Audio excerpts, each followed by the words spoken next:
Greetings and welcome back to the gallery with me, Robert Cooper, the curator and host. Now for this episode, I'm doing something totally different. I will not be interviewing any photographers. I haven't gone to an art gallery with a photo exhibit. Instead, I'm going to talk about my first camera, which is this, the Nikon D50. Check it out. This camera sports a whopping 6 megapixels. Not only that, the ISO range is from 200 to an unbelievable 1600. No dual card slot, just one SD card slot, and the largest you can have is 2 gigabytes on that SD card.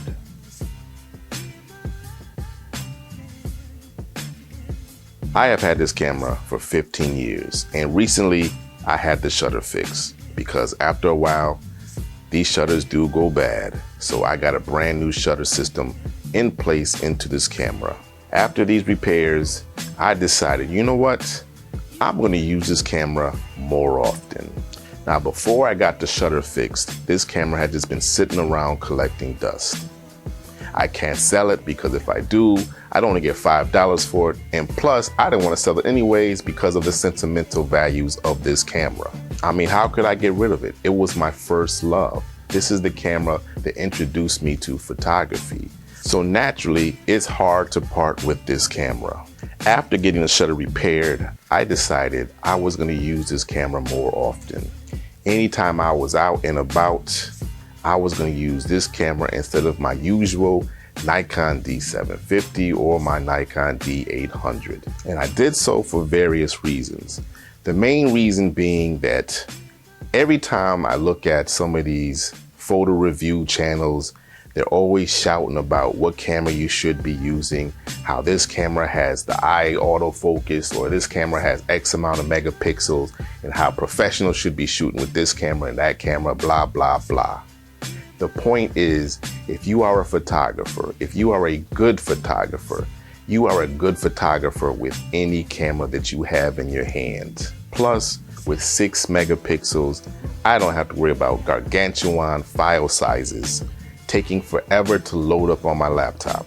Now, I'm still using my other 2 cameras for my paid gigs or for my artistic endeavors, but when I'm walking around and just doing some street photography, best believe I'm using this Nikon D50. So for this episode, I'm going to give you a small, brief history on how me and my Nikon D50 became an item. I'm also going to show you recent photos that I took while I was out and about with the Nikon D50. I hope you enjoy. Now, when I got this camera, I didn't even want to be a photographer. I didn't even know anything about photography. I knew I liked looking at pictures and looking at magazines with pictures, but I had no desire to be a photographer. I was actually in school for journalism, and the reason I have this camera was because there was a class that I wanted to take that required that you had a camera.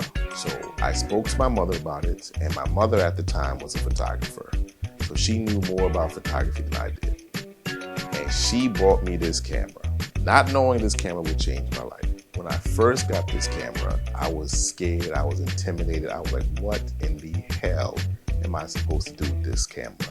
Because I had asked her for a little point and shoot camera. I didn't know that she was gonna give me an SLR camera. And the funny thing is, I didn't even end up taking that class. So after not taking the class, I was like, well, when I start writing, I will be using this camera to go along with my articles. And that's exactly what happened for the first few years that I was a journalist. I was actually using the camera to go along with my articles. But then something happened.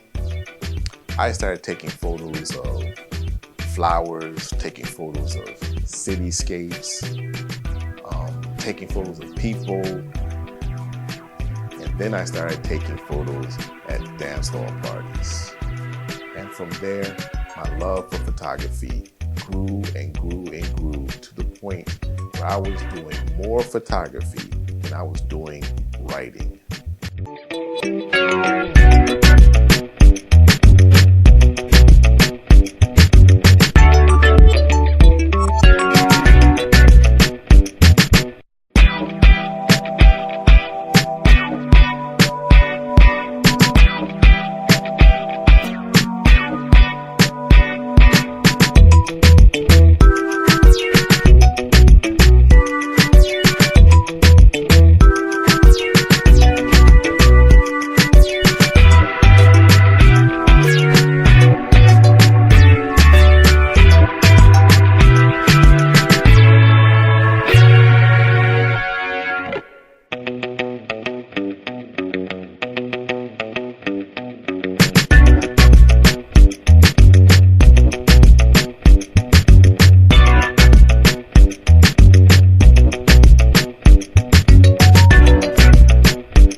So there you have it.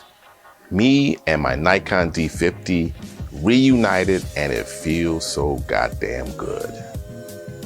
Make sure that you follow me on Instagram at rcooperphotography, and make sure you follow my film page, which is R Cooper Shoots Film.